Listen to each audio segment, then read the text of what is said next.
Na mtazamaji wa Ukaguzi TV, nipende kukaribisha tena siku hii ya leo katika kipindi hiki maalum kabisa kinachohusiana na masuala ya kutoa elimu kwa umma kuhusiana na kazi za ukaguzi zinazofanywa na mdhibiti na mkaguzi mkuu wa hesabu za serikali. Leo basi tunao wakaguzi kutoka division ya ukaguzi wa ufanisi na kaguzi maalumu.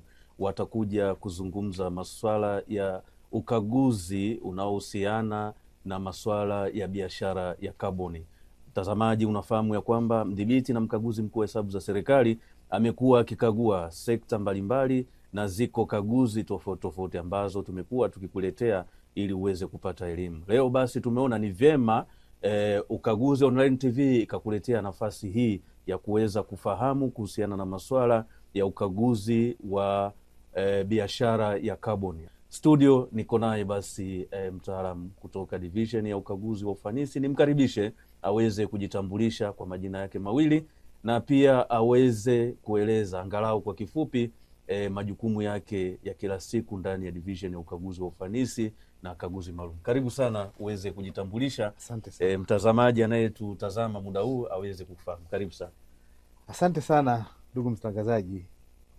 Jina langu ni James Pili. Mimi ni msaidizi wa mkaguzi mkuu wa hesabu za serikali. Nasimamia kaguzi za ufanisi zikiwemo hizi ambazo zinagusa masuala yanayohusu mazingira. Mtazamaji, naam, huyo ni bwana James Pili kama alivyojitambulisha. Yeye ni msaidizi wa mkaguzi mkuu ambaye anatekeleza majukumu yake ndani ya division ya ukaguzi wa ufanisi na kaguzi maalum. Ili basi tuweze kuanza kupata elimu hii, bwana James Pili, mtazamaji tumemgusia pale mwanzoni kwamba leo tunazungumzia masuala ya ukaguzi wa ufanisi, lakini tulimwambia mtazamaji kwamba tutazungumzia kipindi hiki ni maalum kabisa kuhusiana na biashara ya kaboni. Embu kwa kwanza bwana James Pili, embu umweleze mtazamaji hichi kitu kinachoitwa biashara ya kaboni ni kitu gani? Asante sana ndugu mtangazaji. Chimbuko hasa la biashara hii ya kaboni ni mrundikano wa gesi joto huko angani ambao unasababisha mabadiliko ya tabia nchi yenye athari nyingi tu kama ambavyo watangazaji wanaweza kuwa wamesikia katika kupitia vyanzo mbalimbali vya taarifa. Uzalishaji wa gesi joto hizi unatokana na shughuli mbalimbali za maendeleo zinazofanywa maeneo mengi duniani, ila wazalishaji wakubwa ni zile nchi ambazo zimeendelea, kwa sababu kupitia uzalishaji kwa njia ya viwanda kunakuwa na emission nyingi zinatokea, na zile zinaenda kuharibu anga letu, na kwa sababu wanatengeneza gesi joto. Sasa ili kupunguza athari za gesi joto angani, kuna miradi inaweza kufanyika ya kupunguza hizo gesi joto. Kwa bahati mbaya miradi hii ni ya gharama kubwa ikitekelezwa kwenye mazingira ya nchi zilizoendelea. Sasa ili kufahamu ni kwa kiwango gani kumetokea na upunguzwaji wa uzalishaji wa gesi joto, ni lazima tathmini zifanyike kabla na baada ya utekelezaji wa mradi husika. Tathmini hii ikishaonesha ni kwa kiwango gani mradi umepunguza gesi joto, ndipo kiasi fulani cha pesa kitalipwa kwa nchi zinazoendelea kama manufaa ya kuruhusu mazingira yao yatumike kwenye kutengeneza, kufanya hii miradi inayopunguza uzalishaji wa gesi joto. Umezungumza kwamba mara nyingi sana nchi zilizoendelea ndizo ambazo zinazalisha ile tunayoita gesi joto ambayo inaleta hiyo changamoto, na pia ukagusia kwamba nchi ambazo zinazoendelea ndizo ambazo zina hiyo fursa ya kuweza kufanya hiyo biashara ya kaboni. Haya makampuni ambayo yanahusika katika kuzalisha gesi joto, ni namna gani ambavyo hizi nchi zinazoendelea katika eneo hilo la kuweza kufahamu masuala ya biashara ya kaboni zinatumia hiyo kama fursa au zinatumia hiyo kama nafasi pia hata ya kutengeneza hizo biashara za kimataifa kwenye eneo la biashara ya kaboni? Kama nilivyojaribu kueleza awali, ni kwamba nchi zinazoendelea ikiwemo Tanzania zina mazingira wezeshi ya kutekeleza hizi biashara za kupunguza gesi joto. Tuna misitu mingi, lakini pia tuna fursa za kutekeleza miradi ambayo ni rafiki kwa mazingira, ikiwemo miradi ya umeme. Nitakuwa mfano mwingine wa miradi kama BRT au SGR, ambapo unaposafirisha watu wengi kwa kutumia mabasi, maanake unawa encourage kutotumia gari moja moja, ambayo yanapelekea kwenye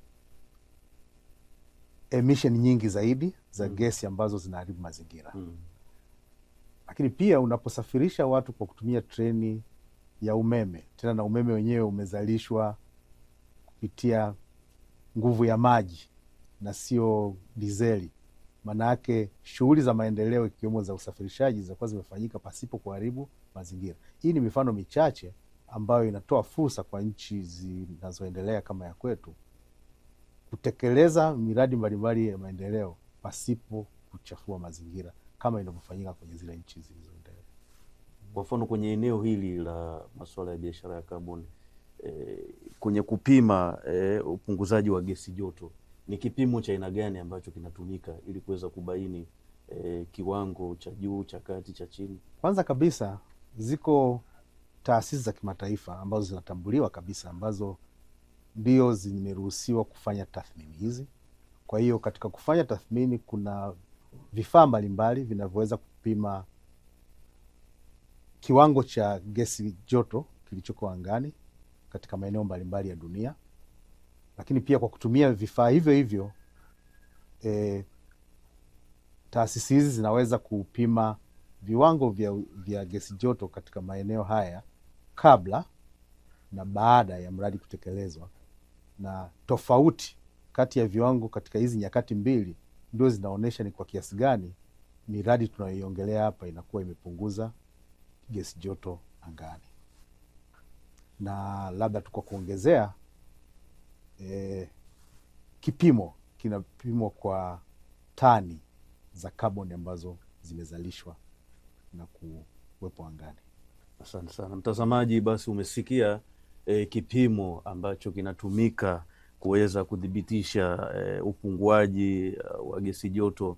Ni kipimo ambacho kinatumika, ni kipimo cha tani za gesi ya kaboni. Ndicho kipimo ambacho maalum kabisa kinachotumika katika kuweza kujua kiwango cha gesi joto.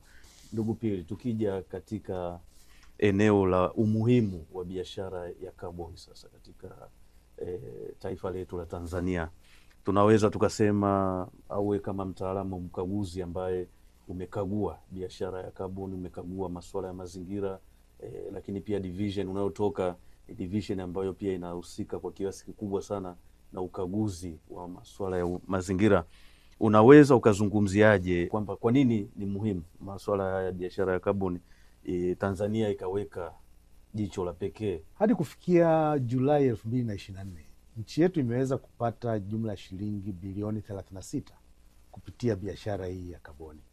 Tunaona kabisa kwamba hii ni fursa kubwa. Tukijipanga vizuri, maana yake tunaweza kupata pesa nyingi zaidi kupitia biashara hizi. Kilichopelekea ofisi yetu kufanya ukaguzi huu ni pamoja na ukweli kwamba tulibaini kuna uelewa mdogo miongoni mwa wadau mbalimbali juu ya namna ambavyo biashara hii ya kaboni inaweza ikafanyika. Lakini pia hata pale ambapo wadau mbalimbali walijaribu kufanya hii biashara, haikufanyika vile ambavyo inatakiwa. Lakini jambo jingine ambalo tuliliona wakati ule ni kwamba kulikuwa na kukosekana kwa uwazi katika utekelezaji wa biashara hii, kwa sababu mnapofanya biashara uwazi ni muhimu, ili kila anayestahili kunufaika apate manufaa yale ambayo ni haki kwake. Lakini pia ili kazi iende vizuri lazima kuwe na usimamizi mzuri. Sasa kwenye eneo hili pia tuliona kwamba kulikuwa kuna kupwaya kwenye shughuli za usimamizi wa biashara hizi nchini. Mtazamaji, tunaye basi studio Bwana James Pili ambaye yeye ni msaidizi wa mkaguzi mkuu kutoka division ya ukaguzi wa ufanisi pamoja na kaguzi maalum. Bwana James Pili amekuwa akitueleza hapa, alianza kwa kutueleza ni nini hasa maana ya biashara ya carbon, lakini ametueleza faida na ametuambia hapa serikali imeweza kutengeneza kiasi cha fedha kutoka katika hiyo biashara, lakini bado ziko fursa. Na muda mfupi uliopita hapa ameeleza kuhusiana na sababu ambazo zimepelekea mdhibiti na mkaguzi mkuu wa hesabu za serikali kuweza kufanya ukaguzi katika eneo la biashara ya kaboni, na mambo ambayo yalipelekea hilo ni pamoja na uelewa mdogo kuhusiana na biashara ya kaboni, lakini pia kuto kufanyika kwa biashara hii namna ambavyo inapaswa ifanyike ili serikali iweze kupata mapato, lakini kubwa zaidi dunia iweze kupunguza madhara ya ile tunaita gesi joto. Na sasa tukija kwenye mbinu za ukaguzi ambazo mlizitumia ambazo zitamfanya mtazamaji anayetazama wadau mbalimbali wanaotazama wa masuala ya biashara ya kaboni waweze kujua hii ripoti iliyotoka ni ripoti ambayo ni credible na wanaweza wakaitumia wakati wowote kuweza kufanyia shughuli zao. Hata watafiti ambao wako kwenye vyuo kwamba wanaweza wakaitumia ripoti ya CAG pia kwenye masuala ya utafiti. Karibu. Tulitumia mbinu kuu 3. Cha kwanza kabisa katika ukaguzi huwa tunapenda kutumia taarifa ambazo ziko kwenye maandishi, kwa maana ya nyaraka mbalimbali, ripoti mbalimbali ambazo ziliandaliwa kuhusiana na masuala ya utekelezaji wa biashara ya kaboni. Lakini pia tulifanya mazungumzo au mahojiano na maofisa kutoka kwenye taasisi mbalimbali ambazo tulizipitia katika hiki kipindi cha ukaguzi kwa lengo la aidha kupata uelewa wa baadhi ya mambo, lakini pia pale ambapo tulihitaji ufafanuzi wa yale ambayo tumeyasoma kwenye nyaraka mbalimbali tuliongea na maofisa mbalimbali. Lakini pia tulifanya physical observation, tulikwenda kwenye maeneo ambayo miradi hii inatekelezwa kwa lengo la kujionea nini hasa kinafanyika kule, ili tutapokuwa tunaandaa ripoti yetu sasa iwe balance haya mambo yote, kwamba nyaraka zinasema nini, wadau mbalimbali wanasema nini, lakini hali halisi ukienda kuangalia kwenye maeneo ya utekelezaji wa hii miradi ikoje. Naam, ndugu Pili, tukija kuzungumzia hasa kuhusiana na matokeo, ni nini hasa ambayo nyie kama wakaguzi mliyabaini kama matokeo katika eneo la biashara ya carbon au carbon trade? Karibu sana. Baada ya kufanya huu ukaguzi tulibaini mambo kadhaa ambayo yalionekana kuwa ni changamoto zilizohitaji kufanyiwa kazi, na mojawapo ni kwamba tuliona kwamba fursa zilizopo za kufanya hii biashara ya kaboni hazikutumika ipasavyo. Kitakwimu, katika nchi yetu tuna jumla ya hekta milioni 48.1 za misitu, na misitu kama nilivyoeleza hapo mwanzo ni kati ya maeneo ambayo fursa za kufanya biashara hii ni kubwa. Lakini utakuta misitu ambayo imehifadhiwa ni hekta milioni 26, ambayo ni sawa na 55% ya eneo lote la misitu kwenye nchi yetu. Hata hivyo, kati ya hizi eka milioni 26 ni eka milioni 19 tu ambazo ni 75% ambazo zimehusishwa na biashara ya kaboni. Lakini hata hivyo, misitu ambayo imeweza kuzalisha mapato kupitia biashara ya kaboni ni eka 690,000 ambayo ni 3%. Kwa utaona jinsi ambavyo bado hatujaweza kutumia fursa zilizopo za kutengeneza pesa kupitia biashara hii. Lakini pia katika utekelezaji wa miradi hii ya kaboni, kwanza kabisa miradi huwa inasajiliwa. Hadi sasa kitakwimu tuna miradi 56 ambayo imekwisha sajiliwa, ambapo 55% iko kwenye misitu kama nilivyosema mwanzo, kwenye fursa nyingi zaidi, lakini 32% iko kwenye nishati, 7% kilimo, masuala ya usimamizi wa taka yenyewe yamebeba 4%, eneo la mifugo 2%, lakini sekta ya usafirishaji na viwanda huku hakuna hata mradi mmoja. Na hii ni fursa kubwa ambayo tumeipoteza. Kwa hiyo ni vizuri tusiendelee kuipoteza. Utakumbuka nilivyoeleza awali kwamba unapolenga kutumia mradi fulani kwa ajili ya kutekeleza biashara ya kaboni, kwanza lazima ifanyike tathmini ya hali ilivyo kabla ya mradi, yani uwe na baseline information. Kisha mtautekeleza mradi kadri ulivyopangwa, na mwishowe ukishakuwa tayari mtafanya tena vipimo vya kuona impact ya uwepo wa mradi kwenye kupunguza gesi joto angani. Sasa ile tofauti ndio inayotengeneza fursa ya nchi kupata pesa. Miradi ile ya kimkakati au miradi mikubwa ambayo inakuwa na components za kuweza kufanya biashara ya kaboni ni muhimu sana ikafanyiwa tathmini mapema. Hebu kwa utaalamu ambao mnao na kwa ripoti mlioifanya, ni nani hasa anahusika na kuweza kutoa hizo taarifa kwa wakati, ili basi wale wanaokuwa na andaa maandiko ya miradi waweze kuwa na hizo taarifa kwa wakati, tuweze kuzitumia hizo nafasi na tusizipoteze kama taifa? Kama nilivyosema mwanzo, mdau wa kwanza tumesema ni ofisi ya makamu wa rais, lakini inapokuja kwenye fursa zilizopo kwenye biashara ya kaboni, pamoja na usimamizi unaofanywa na ofisi hii, wadau muhimu ni wale watekelezaji wa miradi husika. Kwa mfano, tunapoongelea mradi wa bwawa la Mwalimu Nyerere, mradi uko kwenye Wizara ya Nishati. Maana yake ni kwamba wakati wa maandalizi ya huu mradi tunategemea kungekuwa na uratibu mzuri, kwamba wanaoandaa mradi wanakuwa na mawasiliano ya karibu na ofisi ya makamu wa rais ili kubaini fursa zilizopo na kwa pamoja kufanya maandalizi ya mradi huku ukiwa wamezingatia fursa iliyopo ya kufanya biashara ya kaboni.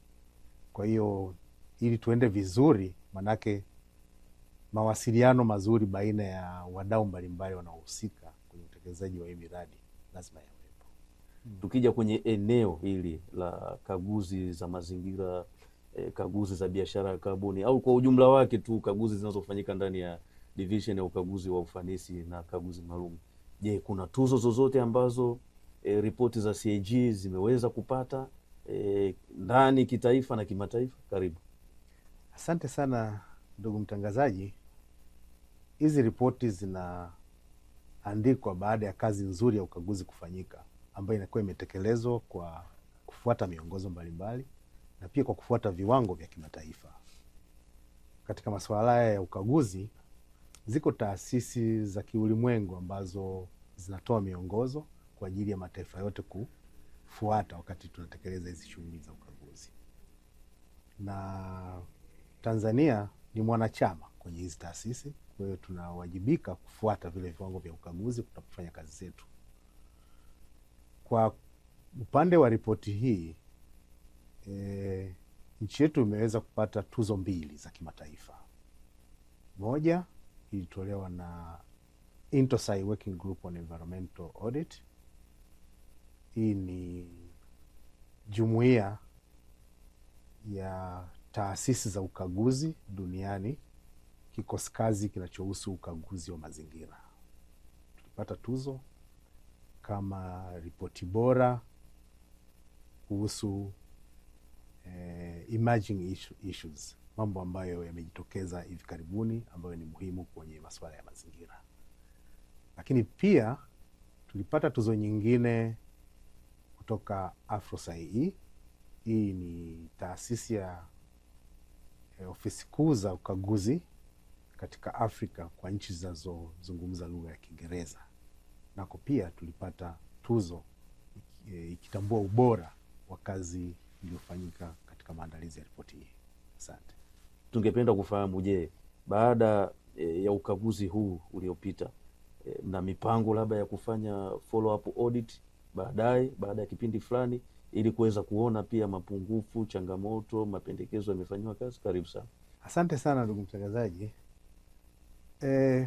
Kupitia ukaguzi huu kama ambavyo umesikia, tumeona changamoto nyingi, maeneo mengi ambayo ni fursa ya kuboresha.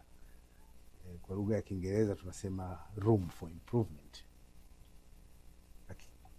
Kuna mambo mengi tu mema ambayo serikali imeifanya katika ili eneo la usimamizi wa biashara ya kaboni, lakini pia kuna maeneo ambayo ziko gaps zinazohitaji kufanyiwa kazi. Sasa kwenye hii ripoti tumetoa mapendekezo ambayo yanalenga kurekebisha yale maeneo ambayo yanahitaji marekebisho. Pendekezo la kwanza tulielekeza kwa ofisi ya makamu wa rais likitaka waimarishe mfumo wa kitaasisi wa Kituo cha Taifa cha Uratibu wa Kaboni, kwa sababu hadi wakati tunafanya ukaguzi hata structure ya ile taasisi ilikuwa bado haiko. Kwa hiyo ilikuwa kazi zinafanyika tu na kulikuwa kuna watu wawili ambao ndio wana jukumu la kufanya kazi hiyo, wakati kazi ni kubwa sana. Lakini pia tulipendekeza kuanzisha na kusimamia mifumo itakayowezesha mapitio na uchambuzi wa miradi ya biashara ya kaboni kwa wakati, ikijumuisha tathmini ya utaalamu na uwezo wa kifedha wa watekelezaji wa miradi. Pendekezo la tatu ilikuwa ni kuanzisha na kusimamia mwongozo wa kuhakikisha uandaaji bora wa mikataba ya miradi ya biashara ya kaboni.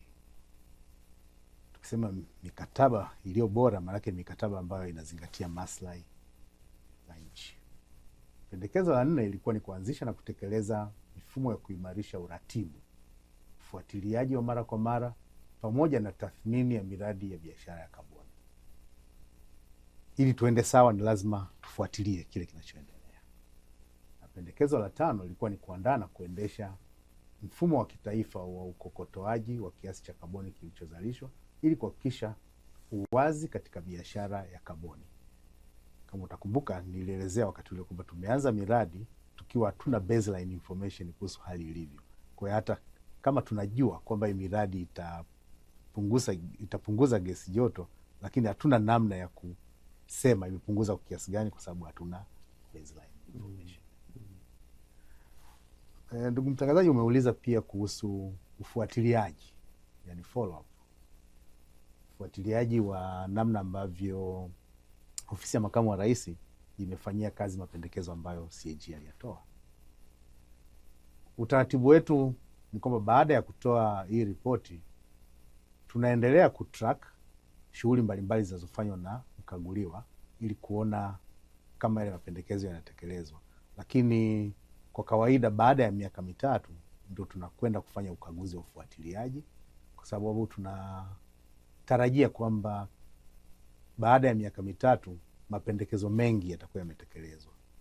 Nikumbuke kwamba baadhi ya mapendekezo yanahitaji muda wa kutosha ili yaweze kutekelezwa kikamilifu.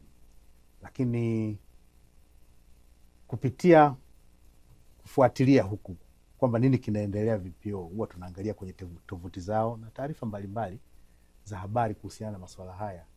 Tunafahamu kwamba tayari Kituo cha Taifa cha Kuratibu Biashara ya Kaboni, yani NCMC, kimeshapata bodi ya wakurugenzi. Hiyo tayari ni hatua ambayo serikali imeshaichukua, na kupitia kwa uwepo wa bodi ni kwamba sasa hata muundo wa taasisi hiyo upo tayari. Kwa tunadhani mambo yanaanza kwenda sawasawa. Tunategemea kwamba tutakaporudi tena mwakani au mwaka kesho kutwa kwa ajili ya kufanya ule ufuatiliaji wetu, hali itakuwa bora zaidi. Naam, mtazamaji wa Ukaguzi Online TV, basi kama tulivyokuambia pale awali, leo studio tunao wakaguzi kutoka division ya ukaguzi wa ufanisi na kaguzi maalum. Tumekuwa tukizungumza na bwana James Pili, lakini muda huu tunaye bwana Joseph Nkengele ambaye naye ni mkaguzi kutoka division hii ya ukaguzi wa ufanisi na kaguzi maalum. Nikukaribishe sana bwana Joseph Nkengele katika studio hizi za ofisi ya taifa ya ukaguzi. Karibu sana. Asante, nashukuru. Kama ulivyoanza kunitambulisha, mimi kwa majina naitwa Joseph Nkengele, mimi ni mkaguzi kutoka division ya ukaguzi wa ufanisi, lakini pia mimi nilikuwa ni team leader kwenye hii kazi, kwa maana ya ukaguzi wa usimamizi wa biashara ya carbon. Lakini pamoja nami, kwa sababu ilikuwa ni timu, akiwepo bosi wangu AAG James Pili, lakini kulikuwa na chief external auditor kwa maana ASEA Asnat Mgasa, kulikuwa na team members Alpha Tandise, Abdulmajid Bunyonyi pamoja na Tupokigwe Mwansapeta, ambao hawa kwa ujumla wake ndio waliwezesha ufanyikaji wa kazi hii au ukaguzi huu. Asante sana. Naam, tukienda basi moja kwa moja ndugu Joseph Nkengele, katika masuala haya ya biashara hii ya kaboni, na umesema vizuri, wewe ulikuwa ndio kiongozi wa ile timu ambayo ilifanya ukaguzi. Ni nini hasa unaweza ukamweleza mtazamaji na mdau anayefuatilia kwamba hii biashara ya kaboni, kutokana na ambayo mmebaini kwenye ripoti uliyofanya, utuambie biashara hii ya kaboni inasimamiwaje hapa nchini kwa hali ya sasa? Karibu sana. Asante. Kimsingi tunaweza tukasema kwamba moja ya nchi tukisemea nchi za Kiafrika, hasa nchi za Afrika Mashariki, nchi yetu kidogo kuna hatua imepiga kwenye usimamizi wa hii biashara, japo si kubwa sana, lakini kuna afadhali kidogo, kwa maana tayari wakati tunakagua kulikuwa na kanuni zilizokuwepo za usimamizi wa biashara ya kaboni za mwaka 2022 ambazo zilifanyiwa marejeo au maboresho mwaka 2023, lakini pia kulikuwa na mwongozo ambao unaelezea namna ambavyo hii biashara inatakiwa kufanyika, ambao mwongozo huu uliandaliwa sambamba na hiyo kanuni, ukielezea kwa undani zaidi au kwa ufasaha namna ambavyo hii biashara ya kaboni inatakiwa ifanyike. Lakini kama ukirejea maelezo ya bosi wangu pale awali kwamba hizi kanuni zipo, lakini kuna wasimamizi wa hizi kanuni sasa, ambao msimamizi mkuu au aliyeziandaa na ndiye anayezisimamia ofisi ya makamu wa rais division ya mazingira, lakini pamoja na kituo cha taifa cha uratibu au usimamizi wa kaboni kwa maana ya NCMC. Kwa hiyo hawa kwa pamoja ndio wanafanya ile shughuli ya kusimamia hii biashara ya kaboni, lakini wakishirikiana sasa na wizara za sekta, mamlaka ya serikali za mitaa pamoja na wadau wengine ambao sasa wanafanya utekelezaji wa hii biashara ya kaboni. Kwa hiyo na kwa ufupi sana naweza nikasema tuna hizi kama tuseme kama legal framework hivi ambayo inatoa mwelekeo na namna ambavyo biashara hii inatakiwa ifanyike, lakini pia tuna hawa wasimamizi kama nilivyowasema sasa ambao wanaongozwa na ofisi ya makamu wa rais division ya mazingira. Biashara hii ya kaboni inafanyika kwa kupitia hatua gani? Ningependa tufahamu, tupate elimu zaidi hapo. Nashukuru sana ndugu mtangazaji. Kimsingi biashara ya kaboni kwa mujibu wa taarifa tulizozipata wakati wa ukaguzi, tulibaini kama wakaguzi tufanye uchambuzi, tukaona kwamba of course na source nyingine zinasema hivyo, kuna hatua 5 za ufanyikaji wa hii biashara. Hatua ya kwanza kabisa ambayo ni muhimu ni uandaaji wa taarifa za awali ama baseline information. Ikumbuke kuwa kiongozi wangu aligusia pale awali kwamba hii biashara inapofanyika, ili uweze kupata zile credits za carbon, sema kwamba ni kiasi gani umepunguza emission, ili uweze kupata hivyo lazima uwe na taarifa za awali ama baseline information, kwamba hapo awali hali ilikuwaje, kabla hujafanya huo mradi hali ilikuwaje. Kwa hatua ya kwanza kabisa ni uandaaji wa hizi taarifa za awali ama baseline information, ambayo hii sasa kimsingi inatakiwa ifanyike na makamu wa rais kupitia kile kituo chetu cha uratibu na usimamizi wa biashara ya kaboni kwa maana NCMC.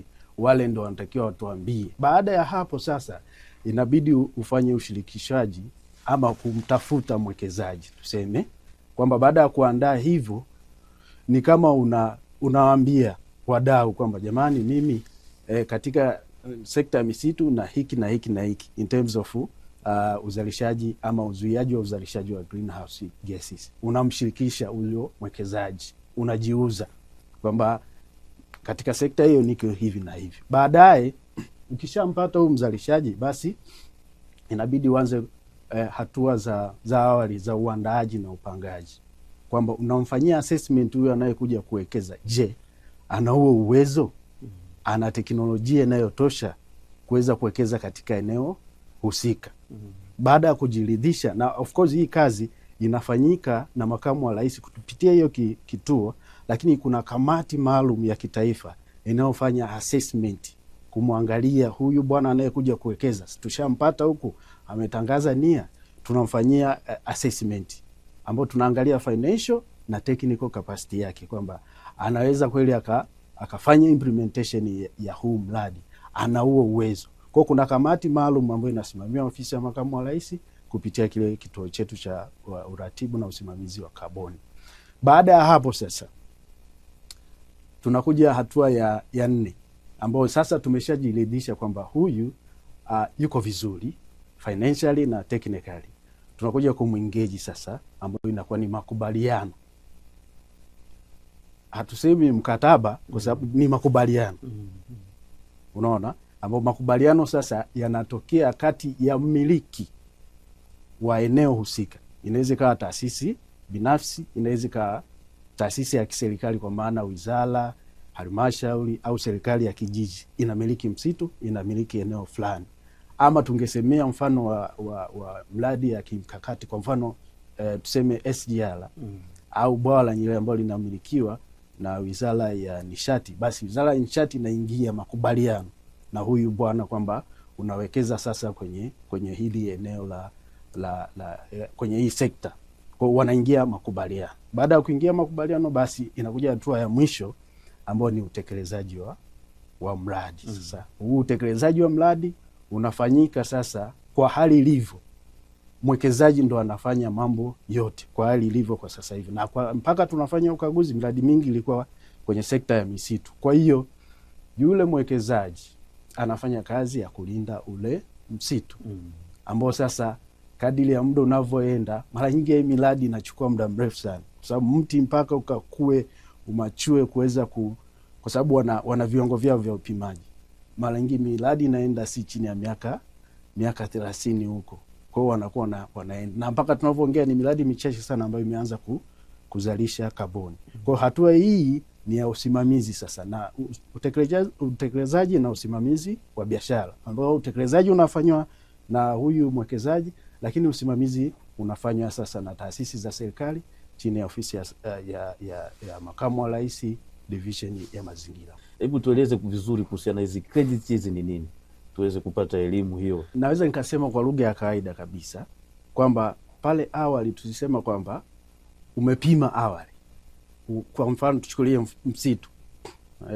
Msitu una uwezo, kwa sababu msitu ni miti, inanyonya hewa ya carbon. Inanyonya ile hewa ya carbon ambayo inakuwa ni miongoni mwa hizi gesi joto. Inanyonywa, miti inatumia carbon, si ndio? Alafu inatoa oxygen. Kwa hivyo hali ilivyo ni kwamba wale nchi zilizoendelea wenye viwanda vingi wanavyo produce hizi gesi joto ikiwemo carbon, si ndivyo? Inasambaa, sasa inatakiwa inyonyi, si ndivyo? Na misitu yetu. Sasa pale awali kama nilivyosema, kuna kuandaa hii baseline information ama taarifa za awali kabla mradi haujafanyika, si ndivyo? Ndio. Kwa hivyo tunajua huu mti una uwezo wa kunyonya carbon kiasi X. Wenyewe wanapima kwa tani kitaalamu. Tani X za carbon. Tani moja ya carbon ni credit moja. Tani moja ya carbon ni credit moja. Kwa hivyo tuwe tukasema, nachukulia mfano tu kwamba huu msitu kwa ujumla wake tumepima labda una uwezo wa kunyonya tani 1000 za carbon, ambao ni sawa na credit 1000. Wana vifaa vyao maalum, si ndivyo? Kwa hiyo ndo maana halisi ya carbon credit. Carbon credit moja sawa sawa na tani 1000 za carbon ambazo zimenyonywa na huo msitu au mti, si ndivyo? Ambao sasa tunasema kwamba zimetolewa kwenye anga kule, ambazo zilikuwa zina pollute zimenyonywa, si ndivyo? Kwa hiyo tunapata hizo taarifa za awali. Baada ya ufanyikaji wa biashara sasa, wa utekelezaji wa mradi, ambao mradi kwa mfano wa msitu unahusisha masuala ya utunzaji na uhifadhi wa msitu. Hawaruhusiwi watu kufanya ukataji wa miti ovyo, hawaruhusiwi kuchungia mle ndani na mambo mengine ambayo yanaweza yakaharibu ule ustawi wa msitu. Kwa hiyo tunategemea kama kabla ya kufanya uhifadhi wa msitu, huu msitu ulikuwa na uwezo wa kunyonya hizi carbon labda 1000. Ukifanya uhifadhi na utunzaji, uwezo wako utaongezeka, si ndivyo? Kwa hiyo baada ya miaka kadhaa wanarudi tena kupima, je, credit zimeongezeka ama zimepungua? Zilikuwa 1000 awali, si ndivyo? Baada ya miaka kadhaa zikafika 2000. Manake ule msitu wetu uwezo wake wa kunyonya carbon umeongezeka, si ndivyo? Kwa credit zimetoka 1000 zimefika mpaka 2000. Ukitoa pale unakuwa na 1000 kama increment baada ya kufanya conservation ya ule msitu. Kwa ile ndio inakuwa ni faida, na ule mradi unakuwa umekutengenezea umeleta manufaa, kwa maana ya uwezo wa msitu kunyonya carbon ama gesi joto umeongezeka. Kwa ile 1000 ndio tunaipeleka kule sasa kwenye soko la kimataifa ukiuza, na kule sasa kunakuwa na biashara kama ilivyo biashara ya dhahabu. Leo credit moja ya carbon inauzwa kiasi gani? Zinakuwa zinafanya variation, na kuna traders wengi wa kimataifa ukiangalia kule kila siku sasa kila mmoja anakuwa na bei yake ya credit moja. Pale ndo tunapata sasa faida kama kwa huyu mwekezaji na kwa sisi kama nchi, na kwa mujibu wa hizi regulations za carbon trade na guidelines kuna namna ya mgao. Specifically kabisa, ungeweza kumwambia mtazamaji changamoto ambazo mlibaini wakati mnafanya ukaguzi wa biashara ya carbon? Karibu.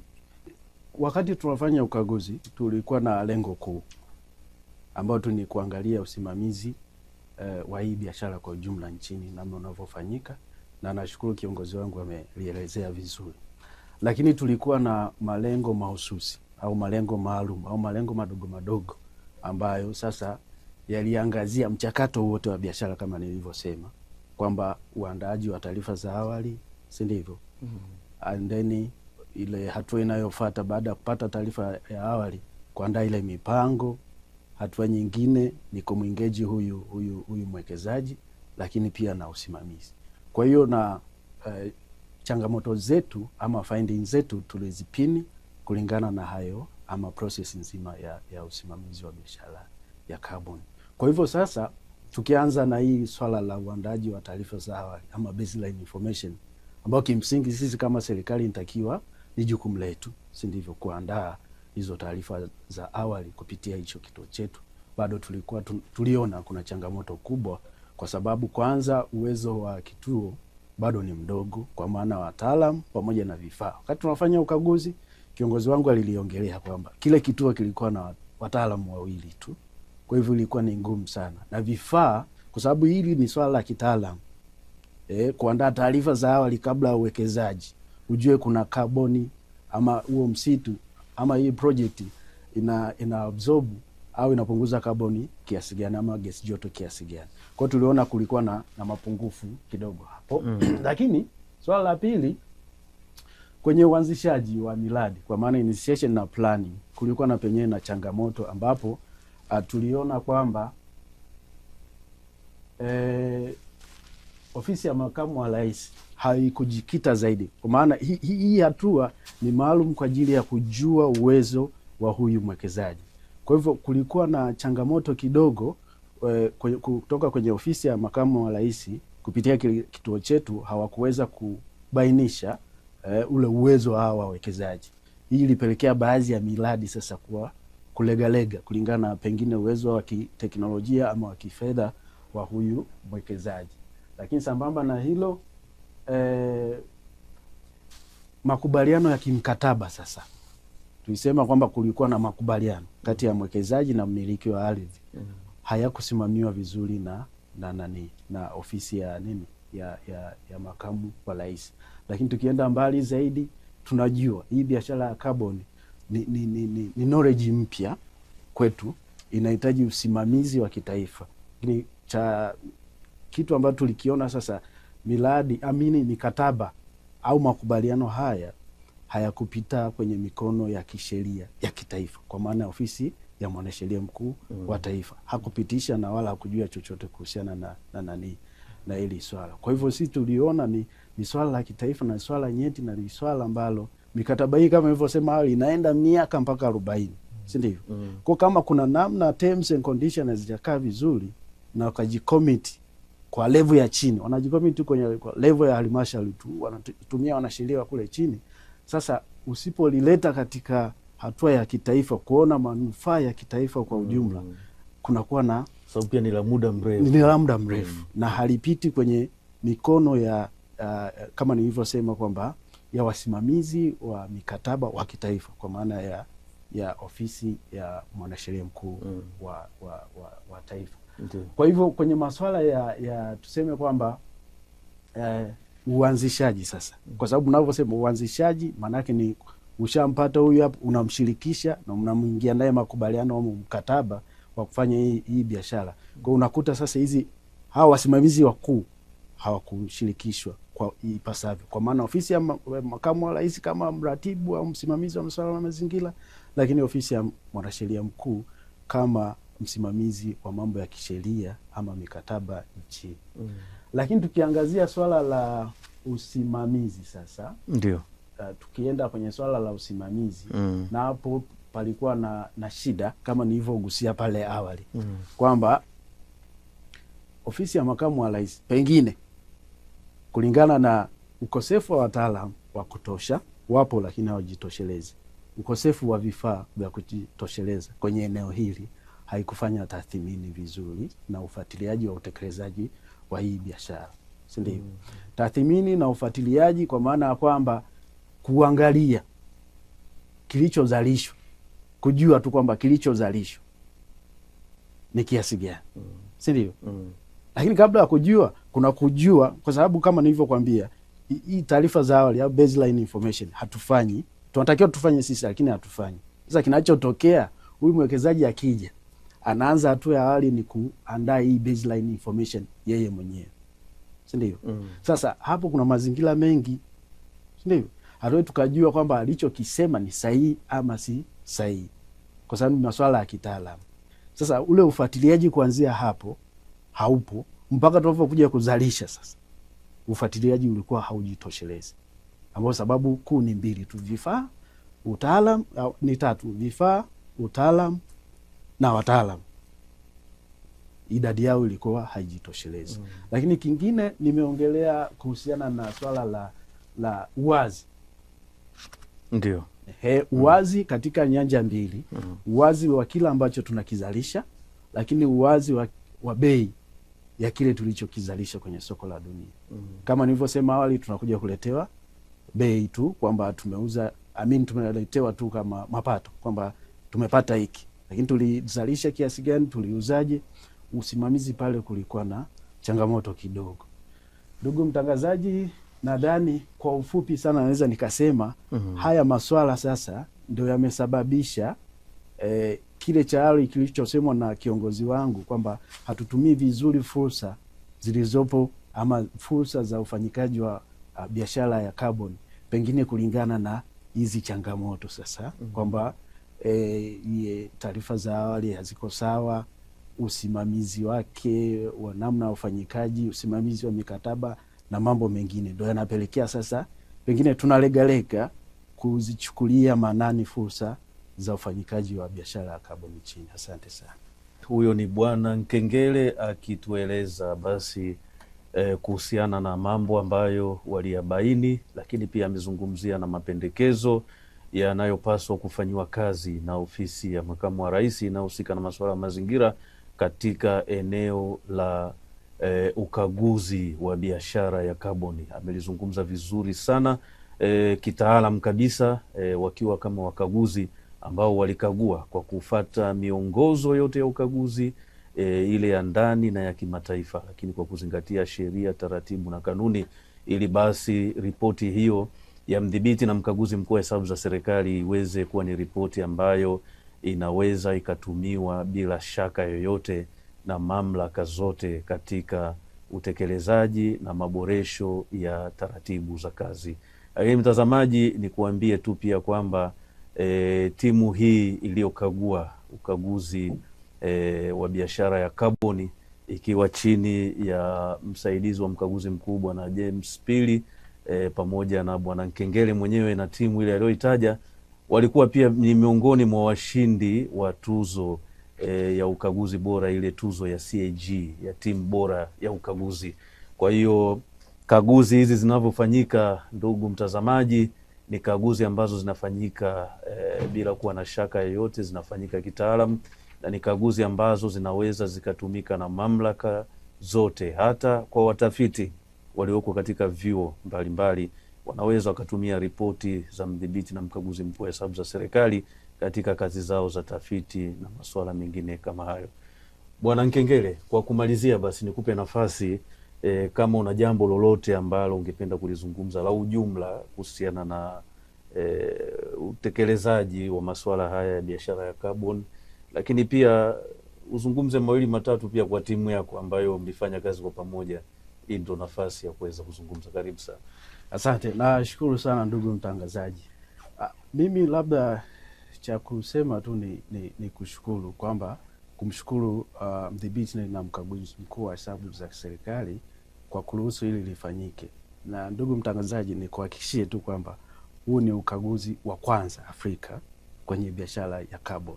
Kwa naamini utatumika kama somo, sio utatumika, ushaanza kutumika kwa sababu tumepata consultation ya nchi mbalimbali wakiwiwa kufanya kazi ya ama kufanya ukaguzi kama huu kwenye nchi zao.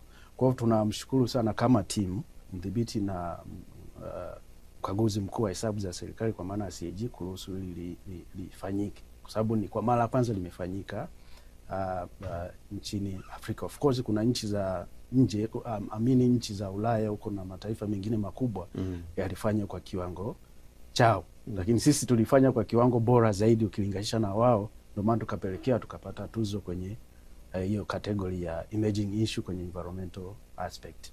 Lakini kwa timu naweza nikasema kwamba ni kuwashukuru tu kuanzia kwa kiongozi wangu na team members, kwa kweli walijitoa. Ni eneo jipya ambalo lihitaji kusoma, kufanya research mbalimbali, pengine kutumia mbinu mbadala, sio eneo normal, lina vitu vingine ambavyo ni vipya kabisa.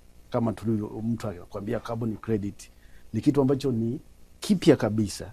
Kwa timu kwa ujumla wake na usimamizi bora wa viongozi wetu ilijizatiti na kusearch materials mbalimbali ili kuwezesha ufanyikaji wa ukaguzi. Kwa hivyo kwa namna ya kipekee kabisa na napenda tu kuishukuru timu kwa juhudi ambazo iliweka ili kuhakikisha kwamba hii ripoti inatoka inakuwa bora, na ndio maana matokeo yake yametokea kama haya, kupata tuzo 2 za kimataifa. Nashukuru sana. Hongereni sana, maana umesema ni ukaguzi ambao ni wa kwanza kabisa ndani ya bara la Afrika katika hilo eneo, na ndio maana mmepata tuzo kwa maana ya kwamba ile tuzo ya Afrika, lakini pia na tuzo ya timu bora ya ukaguzi kwa maana ile tuzo ya mdhibiti na mkaguzi mkuu wa hesabu za serikali. Tunawapongeza sana na tunawatakia kila laheri, muendelee kufanya kazi kwa weledi na kwa ufanisi ili basi muweze kumsaidia mdhibiti na mkaguzi mkuu wa hesabu za serikali katika utekelezaji wa majukumu yake. Hongereni sana. Asante, nashukuru sana. Na mtazamaji, basi turudi kwake Bwana Pili kwa ajili ya kuweza kumalizia kipindi chetu hiki.